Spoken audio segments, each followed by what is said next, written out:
They were told to close their eyes. That American soldiers would come for them in the night. That captivity meant unspeakable horrors, the kind whispered about, but never spoken aloud. But when 847 German women, nurses, and signals operators and clerks stepped off transport ships onto American soil in September 1945, the enemy broke them not with violence, but with something far more unexpected. They expected degradation. They got hot showers and clean beds. They braced for starvation. They smelled fresh baked bread.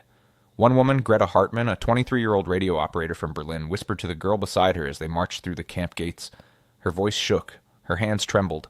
She had spent 3 weeks on a ship expecting the worst, rehearsing prayers, preparing for an end she could not imagine. But what waited beyond those gates was not an end at all. It was the beginning of something that would shatter everything she thought she knew about the enemy, about her country, and about herself. Before we continue with this incredible story, if you appreciate these deep dives into Untold WWII history, please hit that like button and subscribe. These stories deserve to be remembered, and your support helps us bring them to light. The war had ended 4 months earlier. While church bells rang across Europe and soldiers embraced in city squares, a different kind of reckoning began for thousands of German women who had served the Wehrmacht. They were not soldiers in the traditional sense. They had worn uniforms, yes, but they had typed reports, operated switchboards, bandaged wounds, sorted mail. They were the invisible infrastructure of a war machine that had finally ground to a halt. Greta had been stationed at a communications post near Hamburg when the British arrived. The officers fled, the men scattered, but the women, they had nowhere to go. Their homes were rubble, their families were scattered or dead. When the British soldiers found them huddled in the basement of the bombed-out building, no one knew quite what to do with them. For weeks they were held in temporary camps, sleeping on concrete floors, eating watery soup twice a day. Then came the announcement. They were being transferred, not to German custody, to the Americans, across the ocean, to America itself. The news spread like wildfire through the makeshift barracks. America. The word itself felt dangerous. They had been told stories about Americans for years. Brutal stories. Stories designed to steal German resolve. Now those stories would become their reality. The journey began on a gray morning in late August. Hundreds of women, still in their worn Wehrmacht auxiliary uniforms, were loaded onto trucks and driven to the port. The smell of salt air mixed with diesel exhaust. Seagulls screamed overhead. The ship waiting for them was enormous, a converted troop transport with peeling paint and rust stains running down its hull. Greta clutched her small canvas bag, everything she owned in the world. A change of underwear, a toothbrush, a small photograph of her mother and younger brother, both gone now. As she climbed the gangway, her legs felt weak. The wood creaked under her feet. Behind her, a girl no older than 19 sobbed quietly. In front of her, an older woman, a nurse who had served on the Eastern Front, stood rigid as stone, her jaw clenched tight.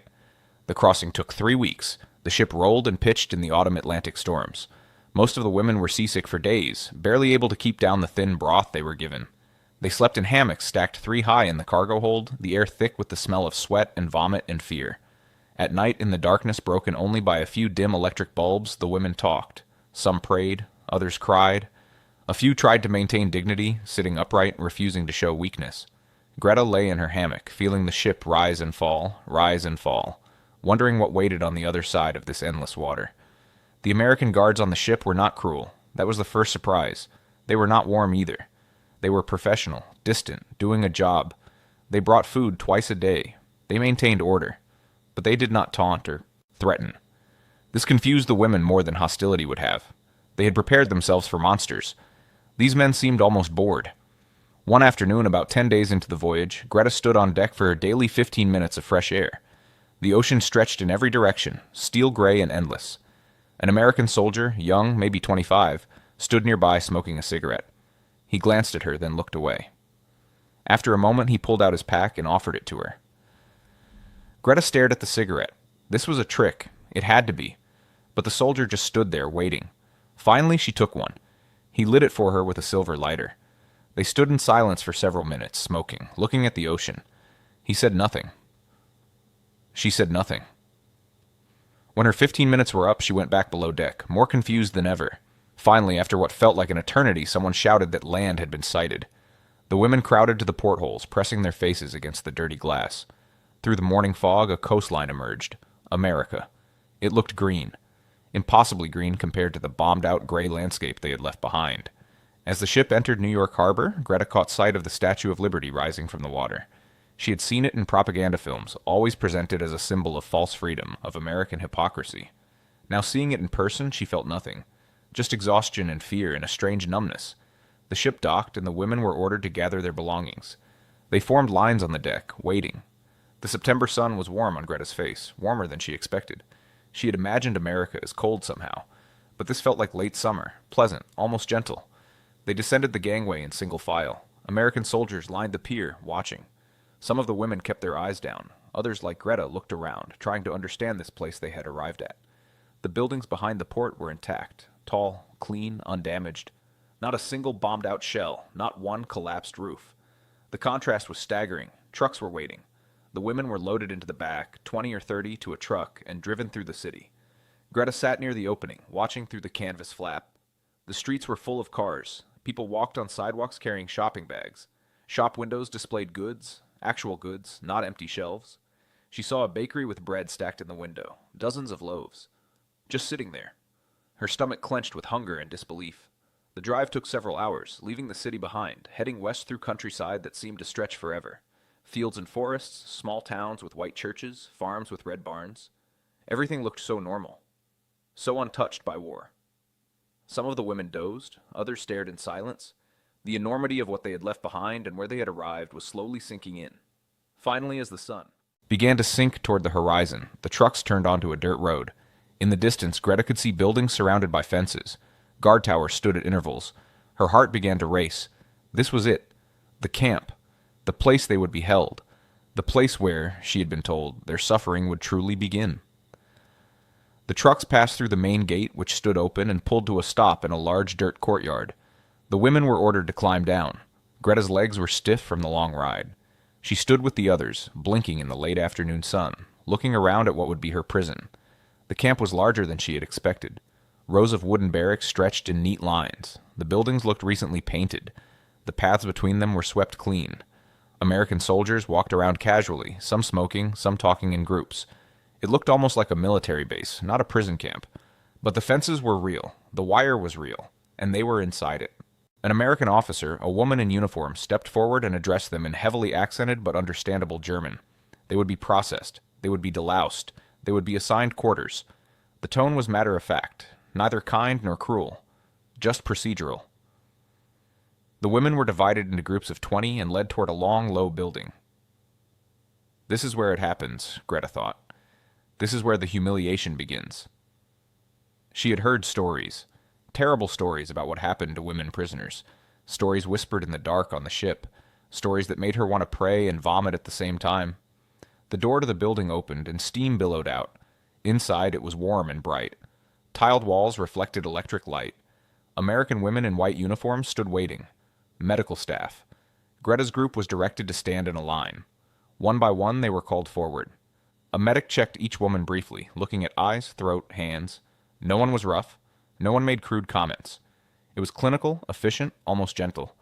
When it was Greta's turn, the medic, a middle-aged woman with gray hair, pulled back in a bun, looked at her and said in broken German, "You will feel better soon." After the medical check, they were directed to another room. This was the delousing station. Greta's heart pounded. She remembered propaganda images, degrading images designed to show how enemies treated their prisoners. But what she saw made her stop in confusion. There were shower stalls, real shower stalls with curtains for privacy. And on a table near the entrance, stacked neatly, were bars of soap. Actual soap. White, clean, heavy bars that smelled of something Greta could not quite identify. Something floral, something that reminded her of her mother's house before the war. Each woman was handed a bar of soap, a towel, and a clean cotton gown. They were told to shower, to wash thoroughly, and to put on the gown afterward. Their old clothes would be burned. For a moment, no one moved. This could still be a trick. But what kind of trick? And to what end? Finally, one woman, the older nurse from the ship, stepped forward and took a shower stall. The others followed. Greta found herself in a small tiled space, alone for the first time in weeks. She turned on the water and nearly gasped. It was hot. Actually hot. Not lukewarm, not cold. Hot water streaming from the shower head, creating clouds of steam. She stood under the water for a long moment, just feeling it on her skin. Then she picked up the soap. It lathered immediately, rich and thick. She washed her hair, her face, her body, scrubbing away weeks of grime and fear and confusion. The water at her feet ran gray, then clear. Around her she could hear others crying. Not loud sobs, but quiet tears mixing with shower water. The relief was overwhelming. The simple act of being clean, truly clean after so long, was almost painful. It reminded them of being human, of a time before war, before loss, before this nightmare that had swallowed their entire world. When Greta emerged from the shower, wrapped in the rough but clean towel, she felt lighter. Not happy, not safe, but lighter. She dried herself and put on the cotton gown. It was simple, plain, but clean. It smelled like laundry soap and sunshine. The women gathered again in the outer room, all in identical white gowns, hair wet and dripping. They looked at each other differently now. Cleaner. Smaller somehow, without their uniforms. More vulnerable. More themselves. From the processing building, they were marched across the compound to a large wooden structure, the mess hall. Even before they reached it, Greta could smell something that made her head swim. Food. Real food. Cooking food. The smell was so strong, so overwhelming, that several women stopped walking, just stood there breathing it in. Inside, long tables stretched the length of the room. At one end was a serving counter. American soldiers were already eating at some tables, but a large section was empty, waiting. The women were directed to form a line. Greta picked up a metal tray and moved down the line. Behind the counter, American cooks in white aprons ladled food onto her tray. Potatoes. Actual boiled potatoes, yellow and steaming. Green beans, carrots, and then incredibly a thick slice of meatloaf with dark gravy, a piece of white bread with a pat of butter, and a cup of coffee, real coffee, dark and hot. She stared at the tray. The amount of food was more than she had seen in months, more than she had eaten in a week. For the past year in Germany, meals had been watery soup, black bread that tasted like sawdust, sometimes a thin slice of turnip. This was abundance beyond imagination. Greta sat at one of the long tables with other women. For a moment, no one ate. They just looked at the food. The steam rose from the plates. The smell was intoxicating. Then slowly, one woman picked up her fork, then another, then Greta.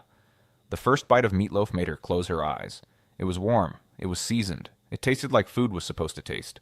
She chewed slowly, afraid that if she ate too fast, she would be sick. Around her, women ate in silence, some with tears streaming down their faces.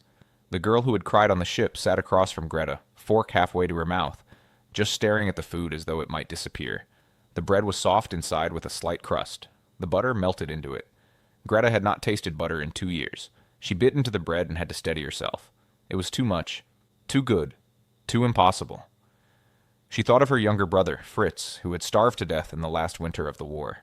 He had been 9 years old. They had buried him in the rubble of their apartment building because the cemeteries were full. Fritz had asked for bread before he died. Just bread. And there had been none. Now Greta sat in an enemy prison camp, eating butter on white bread, while her brother's bones lay in German ruins. The contradiction was unbearable. The guilt was crushing. She forced herself to keep eating. Her body needed it. But every bite tasted like betrayal. The woman next to her, a signals operator from Frankfurt, whispered, "My mother is starving. My mother would kill for this potato. How can this be?" No one had an answer.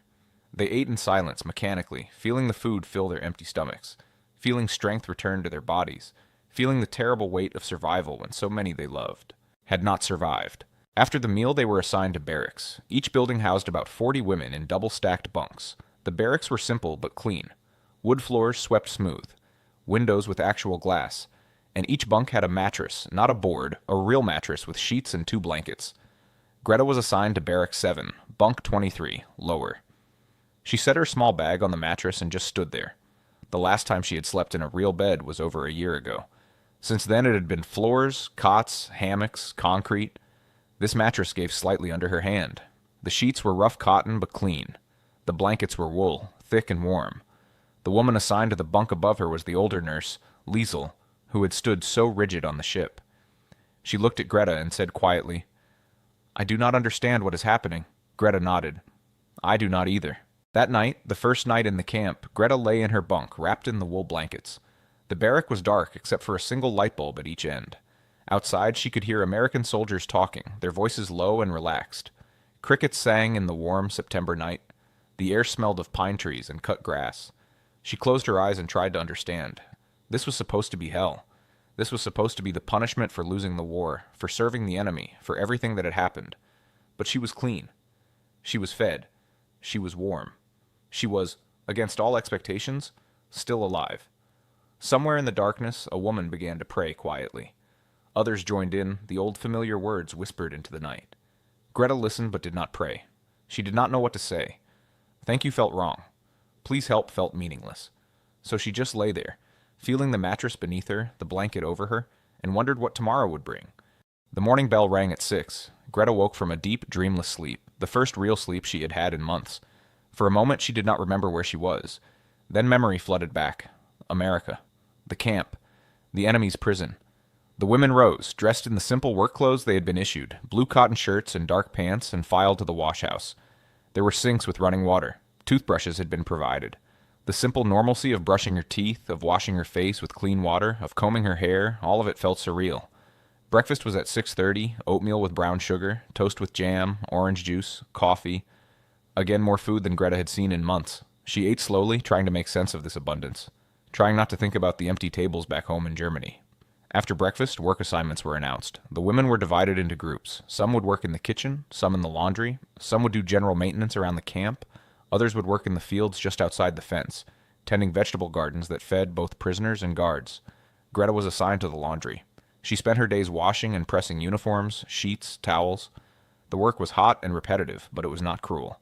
The American supervisor, a woman named Mrs. Patterson, spoke no German, but communicated through gestures and a few basic words. She was neither warm nor cold, just professional. The routine settled into a pattern within days. Wake, wash, eat, work, eat, sleep. It was monotonous, but it was predictable. And in predictability there was a strange comfort. For years life had been chaos, uncertainty, fear of bombs and starvation and death. Here, for the first time in so long, tomorrow would be the same as today. What stunned the women most was that they were paid. Not much, just small wages in camp currency, but they could use it to buy things at the canteen. Chocolate bars, cigarettes, pencils, and paper. Small bars of soap that they could keep for themselves. The idea that prisoners would be paid for their work was incomprehensible. Greta bought a small notebook and a pencil. That evening, sitting on her bunk, she began to write. Not a letter, there was no one to send letters to, but a record. She needed to document this. Needed to remember. Someday, she thought, someone will ask what happened here, and I want to remember the truth. She wrote, September 28, 1945. I have been here 4 days. I am clean, I am fed, I am warm. I do not understand the enemy. They do not act like enemies. This frightens me more than cruelty would. Letters began to arrive from Germany in October. The mail was censored, read by American staff before being delivered, but it was delivered. Greta received her first letter 6 weeks after arrival. It was from a neighbor, an old woman who had known her mother. The words were carefully chosen, knowing that censors would read them, but the message was clear. Things were very bad. There was no food. The winter was coming and there was no fuel. People were living in cellars because the buildings above were destroyed. Children were dying. The old were dying. Everyone was dying. Greta read the letter sitting on her bunk after dinner. Around her, other women were reading their own letters, and the mood in the barrack was heavy, oppressive. One woman was crying silently. Another sat stone-faced, letter clutched in her hands. The contrast between here and there was becoming unbearable. That night Greta could not eat her dinner. She looked at the plate of food, chicken and rice and carrots, and felt sick. How could she eat when her people were starving? How could she accept this comfort when those she loved were suffering? But she ate anyway. Because her body demanded it. Because refusing food would not feed anyone in Germany. Because despite everything she wanted to live. And this realization, this selfish, desperate desire to survive, filled her with shame. The women began to gain weight. After months of starvation, the regular meals were transforming them physically. Faces filled out. Hair grew thick and shiny. Skin cleared. They looked healthier, stronger, more alive than they had in years. And this physical transformation was its own kind of torture. To grow fat while your family starved was a special kind of hell. The American guards noticed. Some commented on it, not cruelly, just observations. You look better. You are healthy now. The words, meant perhaps as compliments, landed like accusations. Yes, they were healthy. While their mothers, their sisters, their children wasted away in the ruins of Germany. Greta wrote in her notebook, The food here is good. Too good. I am ashamed of every bite. But I cannot stop eating. I hate myself for this weakness. I hate the Americans for their abundance. I hate my country for its collapse. I hate everything. Despite the emotional turmoil, small moments of unexpected humanity began to pierce through the numbness. They were not grand gestures. They were tiny, almost insignificant interactions that somehow meant everything. In the laundry one afternoon, Mrs. Patterson noticed that Greta's hands were chapped and raw from the hot water and harsh soap. Without a word, she went to her office and returned with a small jar of hand cream. She handed it to Greta, gestured at her hands, and said, For you. Greta stared at the jar. It was such a small thing. But in that moment, it felt like everything. Someone had noticed her pain. Someone had cared enough to help. The enemy had shown her a kindness that her own leaders never had. She took the jar, her eyes burning with tears, and whispered, "Danka." Mrs. Patterson nodded and walked away. Another time, a young American guard, barely 20 years old, was making his rounds at night when he heard Liesel crying in her bunk. He stopped, awkward, uncertain. Then he pulled a Hershey's chocolate bar from his pocket and set it on the edge of her bunk. "I am sorry," he said in broken German, "for your sadness." And he walked away before she could respond. These small gestures did not erase the larger realities, did not solve anything, did not bring back the dead or rebuild the destroyed. But they complicated things, made it harder to hate, made it impossible to see the Americans as simply the enemy. They were people, complicated, contradictory, human people. Some of the women tried to maintain their resistance, their loyalty to the fallen Reich. They refused to smile at guards. They worked slowly, resentfully. They whispered among themselves that all of this kindness was a lie, a trick, a trap. But their arguments grew weaker with each passing week, because the trap never sprung. The lie never revealed itself. The kindness just continued. Greta found herself learning English words, simple words at first. "Thank you. Good morning. Water, please." The Americans seemed pleased when she tried. They spoke slowly, helped her with pronunciation. It felt like a betrayal of everything she had been taught, but it also felt necessary, like survival. By November, 3 months into captivity, Greta was caught in a war that had nothing to do with guns or nations. This war was inside her, between who she had been and who she was becoming. Every day the conflict grew sharper, more painful, more impossible to ignore. She had been raised to believe certain things, that Germany was superior, that the Führer was right, that enemies were subhuman, that suffering was noble and sacrifice was the highest virtue. These beliefs had shaped her entire young life. They had sent her to type reports for the Wehrmacht. They had convinced her that she was serving something larger, something important. But here, in this American prison camp, every one of those beliefs was being challenged, not with arguments, not with propaganda, but with reality. The Americans were not subhuman, they were just people, often kind people. The superiority she had been promised had left her starving in ruins while the enemy lived in abundance. The sacrifice had been for nothing. Greta wrote in her notebook, "I do not know who I am anymore. The girl who believed is dead. But what replaces her? If everything I was taught was lies, then what is true? And if I accept these new truths, what does that make me? A traitor? A survivor? Or just someone too weak to hold on to what she believed?" The guilt was crushing. Guilt for eating while others starved. Guilt for feeling grateful for her clean bed and hot showers. Guilt for learning English. Guilt for not hating the Americans more. Guilt for surviving when so many had not. The weight of it made her feel like she was drowning. Some nights she lay awake, thinking about her brother Fritz. He had believed so deeply. Even as he starved, even in those final terrible days, he had believed that the Führer would save them. That victory would come. That their suffering meant something. He had died believing that lie. And Greta, alive and fed in an enemy camp, knew it had all been a lie. Was it better to die believing, or to live knowing the truth? She did not know. She had no answer. The barracks at night became a place of whispered debates. Not loud arguments, those would attract attention from the guards, but intense, quiet conversations about what everything meant. The women were all struggling with the same questions, all feeling the same contradictions tear at them. Some tried to cling to the old beliefs. A woman named Hilda, who had been a telephone operator in Berlin, insisted that all of this kindness was a trick. "They want to break us," she hissed. "They want us to forget who we are. This is psychological warfare. We must resist." But others, like Liesel, the nurse, were beginning to accept a harder truth. She had seen things on the Eastern Front that had already shaken her faith. Now in America, those doubts crystallized into certainty. "We were wrong," she said quietly one night. "About everything. About them. About ourselves. About what we were fighting for." The younger women were perhaps the most conflicted. They had been children when the war started. They had known nothing but Nazi education, Nazi propaganda, Nazi rule. Their entire understanding of the world had been shaped by that system. To reject it now was to reject their entire childhood, their entire foundation. Greta found herself somewhere in the middle. She could no longer believe the old lies, but accepting the new reality felt like betrayal. So she existed in a painful limbo, neither here nor there, unable to go back but afraid to move forward. One evening in late November, as the first snow began to fall outside, a woman named Anna, a former nurse's aide, said something that silenced the entire barrack. "If what we were told about the Americans was lies," she said slowly, "then what else were we lied to about? The trains, the camps, the people who disappeared?" No one answered, because they all knew the answer. They had all heard whispers, seen things, been told not to ask questions. And now sitting in an American camp where they were treated with unexpected humanity, the terrible possibility emerged that everything they had been told was inverted, that the real monsters had been on their own side. That realization was almost unbearable. It meant that their entire country had been built on lies and cruelty. It meant that they had served evil, however unwittingly. It meant that their suffering and the suffering of everyone they loved had been for nothing. Worse than nothing. For something terrible. In December, the American camp administrator arranged for the women to watch a film. They were herded into a large room with a movie screen. The guards told them they were going to see something important. Something about the war. Most of the women expected propaganda, American justifications for their victory. What they saw instead was footage from the concentration camps, Bergen-Belsen, Dachau, the liberation, the piles of bodies, the walking skeletons, the gas chambers. All of it documented by Allied soldiers, clear and undeniable. Some women closed their eyes, some vomited, some wept, some sat in stunned silence. Greta watched, forcing herself to look, feeling something inside her shatter completely.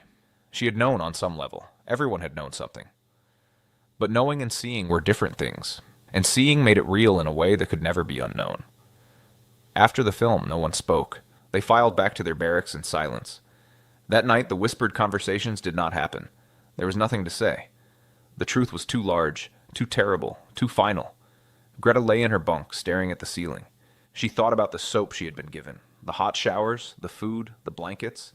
The Americans had shown her dignity even though she had served the regime that committed those atrocities. They had treated her as human even though her side had treated others as subhuman. The contradiction was staggering. The power of it took her breath away. The Americans could have been cruel. They had every right to be cruel. They had liberated those camps. They had seen what had been done, and yet they chose mercy. Not because the German women deserved it, but because mercy was who they chose to be. That realization broke something in Greta. Broke it and rebuilt it. She understood now why the kindness had been so painful. It was because kindness demanded recognition of shared humanity. Cruelty allowed for distance, for otherness. But kindness said, "You are human, I am human. We are the same." And if they were the same, then the differences she had been taught to believe in were lies. She wrote in her notebook that night, her hand shaking, "The enemy has defeated me, not with violence, but with soap and bread and mercy. They have shown me what my own people never did. They have treated me with the dignity that my leaders denied to others. And I will carry this shame forever. But I will also carry this truth, that the measure of a people is not in their strength, but in their mercy. And by that measure we failed. Utterly and completely we failed." Christmas came to the camp in ways none of the women expected. The Americans decorated a tree in the mess hall. They prepared a special meal. They even arranged for a chaplain to conduct services for those who wanted them. The generosity was almost cruel in its kindness. On Christmas morning, each woman was given a small package. Inside was chocolate, cigarettes, soap, and a small book of poetry in German. Greta held the package in her hands and felt something break inside her completely. They had thought of them. The enemy had thought of German women prisoners and given them gifts on Christmas. The absurdity of it, the impossible kindness of it, was overwhelming. That afternoon, Greta walked alone to the fence at the far edge of the camp. Snow covered the ground. The winter sun was weak and pale. She stood there looking out at the American countryside, thinking about everything that had brought her to this moment. She thought about who she had been a year ago. A girl who believed, who typed reports without question, who thought she was serving something noble. That girl was gone. Killed not by bullets or bombs, but by kindness and truth. Who was she now? A traitor who had accepted enemy mercy? A survivor who chose life over loyalty? A woman who finally saw the truth? She did not know. Maybe she was all of those things. Maybe none of them. Maybe she was just someone trying to understand how the world could be so completely different from what she had been taught. Liesel came to stand beside her. They stood in silence for a long time. Two women who had lost everything and found something they never expected. Finally, Liesel spoke. "I will never forget this," she said. "What they did to us here. Not the imprisonment, that was expected, but the mercy. The simple human mercy. I will carry it with me forever." Greta nodded. The irony was unbearable. They had survived the war. They had survived the collapse of their country. They had survived captivity. But they might not survive this kindness, because kindness demanded change, demanded growth, demanded that they become something new. And that transformation was more painful than any physical suffering could ever be. That night, Greta made a decision. She would stop fighting, stop resisting, stop trying to cling to who she had been. That person was gone, and maybe that was okay. Maybe it was necessary. Maybe she needed to die so that someone new could be born. Someone who understood that the world was more complicated than she had ever imagined. someone who knew that mercy was more powerful than hatred. She wrote in her notebook, "Today I let go. Not of my past, not of my people, not of my losses. Those are part of me forever.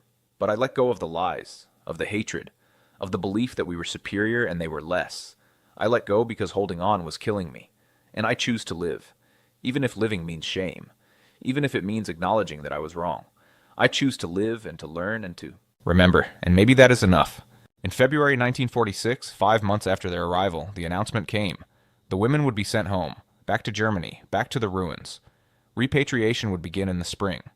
The news was met with mixed reactions. Some women wept with relief. Home, finally home.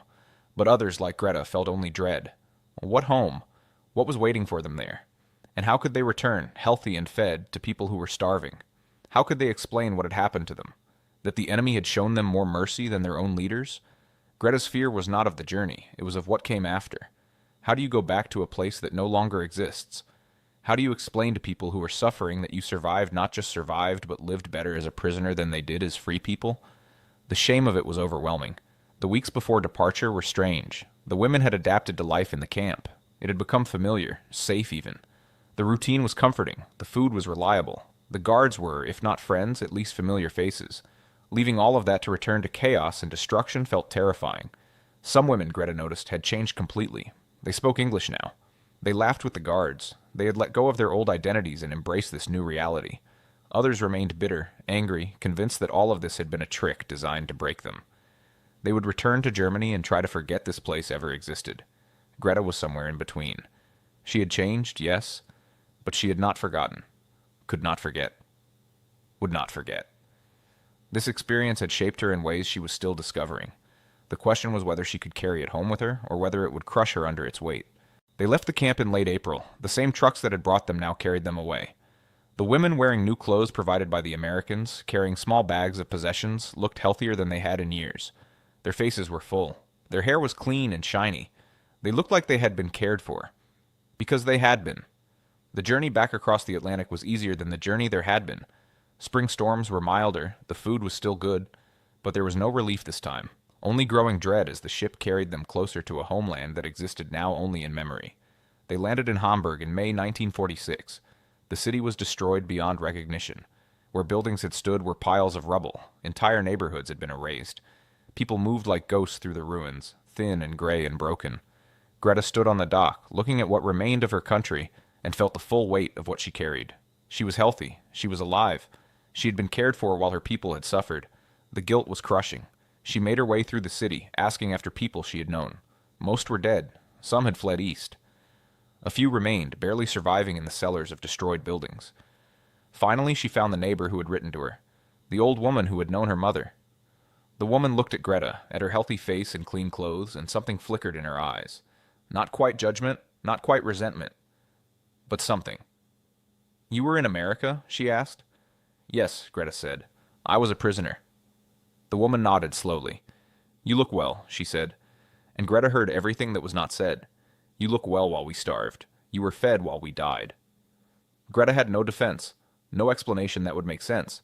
So she just nodded and asked about finding work, finding a place to stay, trying to rebuild a life in this destroyed land. Years passed. Germany rebuilt slowly, painfully. Greta found work, married a man who had lost everything in the war, had children. She built a new life, but she never forgot the camp.